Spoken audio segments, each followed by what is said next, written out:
यात्रा का पहला पड़ाव पहलगाम है। पहलगाम का पुराना नाम बेलगांव माना जाता है। मान्यता है कि जब भगवान शिव अमरनाथ की ओर निकले तो सबसे पहले उन्होंने अपने प्रिय वाहन नंदी बैल को यहीं छोड़ दिया। नंदी शिवजी के सबसे बड़े भक्त हैं और हमेशा उनके साथ रहते हैं, लेकिन गुफा के अंदर जाने के लिए पूरा एकांत जरूरी था।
ही लायडर रिव्हर आहे आणि इथून अमरनाथ यात्रेची सुरुवात होते।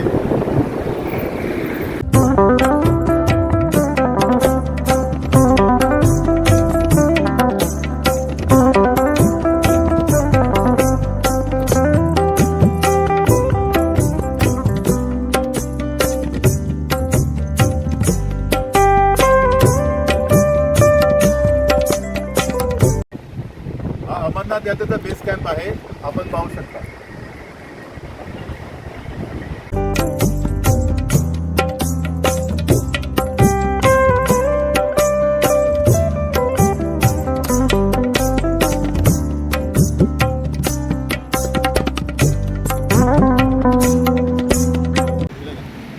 इथे आपण 3 पॉइंट पाहू शकतो। पहलगाम, साधूपाडा और चंदनवाडी इथून रस्ता आहे।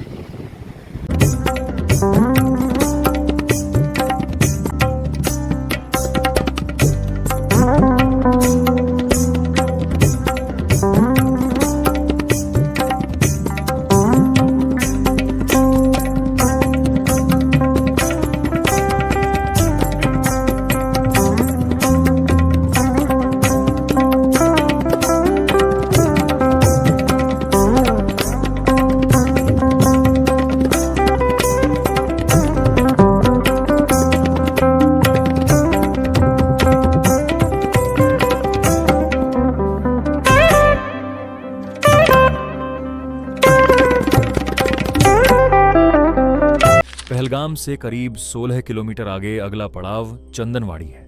भगवान शिव अपनी जटाओं में चंद्रमा को धारण करते हैं, इसीलिए उन्हें चंद्रशेखर कहा जाता है। लेकिन अमर कथा सुनाने के समय वे चंद्रमा को साथ नहीं ले जा सकते थे। चंद्रमा मन का प्रतीक माना जाता है, जो हमेशा चंचल रहता है। ज्ञान और ध्यान के लिए मन का शांत और स्थिर होना जरूरी है। इसलिए शिवजी ने चंद्रमा को अपनी जटाओं से निकालकर चंदनवाड़ी में छोड़ दिया।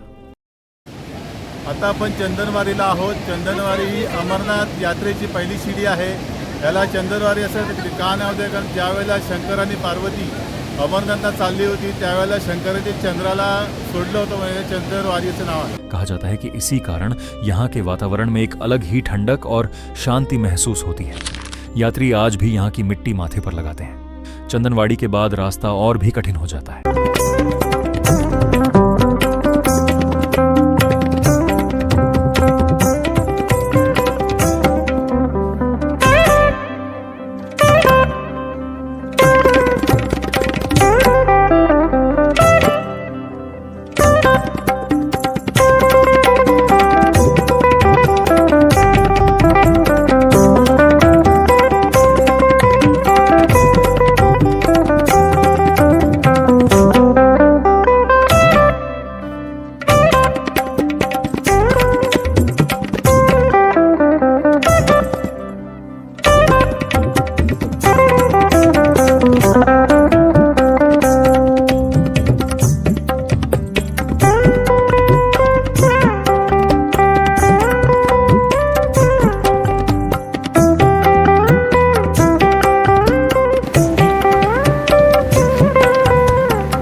पायरी आहे शेषनाग. कारण का इथे शंकराने आपल्या गळ्यातील वासुकीला इथे सोडले होते. शेषनागाला सोडून ते अमरनाथला गेले.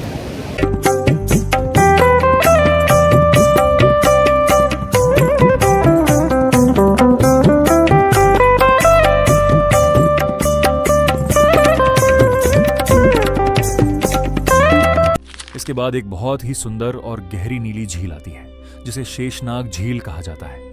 भगवान शिव के गले में हमेशा नाग देवता रहते हैं. नाग समय, काल और अहंकार का प्रतीक माने जाते हैं.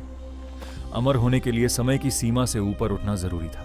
इसीलिए भगवान शिव ने अपने गले के सांपों को इस झील के पास छोड़ दिया. मान्यता है कि शेषनाग आज भी इस झील में रहते हैं और भगवान शिव के आदेश का पालन करते हुए यहाँ पहरा देते हैं. महागुनास पर्वत आता है जिसे महागणेश पर्वत भी कहा जाता है. यहाँ भगवान शिव ने अपने प्रिय पुत्र गणेश जी को छोड़ दिया. गणेश जी को विघ्नहर्ता कहा जाता है, लेकिन इस यात्रा में शिव जी को अपने पुत्र के प्रति मोह का भी त्याग करना था. उन्होंने गणेश जी को वहीं रुकने के लिए कहा. गुफा से लगभग 6 किलोमीटर पहले पंचतरणी नाम की जगह आती है. यहाँ 5 छोटी छोटी नदियों का संगम होता है. हिंदू दर्शन के अनुसार हमारा शरीर 5 तत्वों से बना है: पृथ्वी, जल, अग्नि, वायु और आकाश. भगवान शिव इन सब तत्वों से परे हैं, लेकिन अमर कथा सुनाने के लिए उन्हें अपने साकार रूप से भी आगे जाना था. इसीलिए पंचतरणी में उन्होंने इन 5 तत्वों का भी त्याग किया. यहाँ की 5 नदियां इन्हीं तत्वों का प्रतीक मानी जाती हैं. श्रद्धालु यहाँ स्नान करके अपने अंदर की अशुद्धियों को दूर करने की कामना करते हैं. अंत में सभी मोह, माया, रिश्तों और तत्वों को छोड़कर भगवान शिव माता पार्वती के साथ पवित्र गुफा में प्रवेश करते हैं. उन्होंने यह सुनिश्चित करना चाहा कि अंदर कोई भी जीवित प्राणी ना हो. अपनी योग शक्ति से उन्होंने कालाग्नि यानी प्रलय की अग्नि उत्पन्न की और उसे पूरी गुफा में फैला दिया. इसका उद्देश्य यह था कि अगर कहीं कोई छोटा कीड़ा मकोड़ा या जीव छिपा हो तो वह भी न बचे. शिव जी नहीं चाहते थे कि अमर कथा का रहस्य किसी और तक पहुंचे. भगवान शिव ने अमर कथा सुनाना शुरू किया. माता पार्वती ध्यान से कथा सुन रही थी और बीच बीच में हूं हूं कहकर यह संकेत दे रही थी कि वे सुन रही हैं. भगवान शिव इतने ध्यान में डूब गए कि उन्हें बाहरी दुनिया का होश नहीं रहा. उनकी आंखें बंद हो गईं. कथा सुनते सुनते माता पार्वती को नींद आ गई. यहीं पर एक अद्भुत घटना हुई. गुफा के एक कोने में लकड़ियों या पत्थरों के नीचे कबूतरों का एक जोड़ा था जिसने अंडे दे रखे थे. तो उन छोटे पक्षियों ने उनकी जगह हूं हूं की आवाज निकालनी शुरू कर दी. चूंकि शिवजी ध्यान में थे, उन्हें लगा कि पार्वती ही सुन रही हैं और वे कथा सुनाते रहे. और शिवजी ने आंखें खोली तो उन्होंने देखा कि माता पार्वती तो सो रही हैं. वे हैरान रह गए. उन्होंने सोचा, अगर पार्वती सो रही थी तो फिर आवाज कौन कर रहा था. तभी उनकी नजर पास बैठे उन 2 कबूतरों पर पड़ी. शिवजी को गुस्सा आ गया. उन्हें लगा कि इन छोटे पक्षियों ने छल से वह ज्ञान पा लिया जो बड़े बड़े ऋषियों के लिए भी दुर्लभ है. वे उन्हें मारने के लिए त्रिशूल उठाने ही वाले थे कि उन पक्षियों ने उन्होंने कहा, हे महादेव, हमने आपके मुख से अमर कथा सुनी है. इस कथा का सार यही है कि जो इसे सुन लेता है वह अमर हो जाता है. अगर आप हमें मार देंगे तो ये कथा ही गलत साबित हो जाएगी. फिर आपके वचनों पर कौन विश्वास करेगा. ये सुनकर भगवान शिव का क्रोध शांत हो गया. उन्होंने मुस्कुराते हुए कहा, तुम सही कह रहे हो.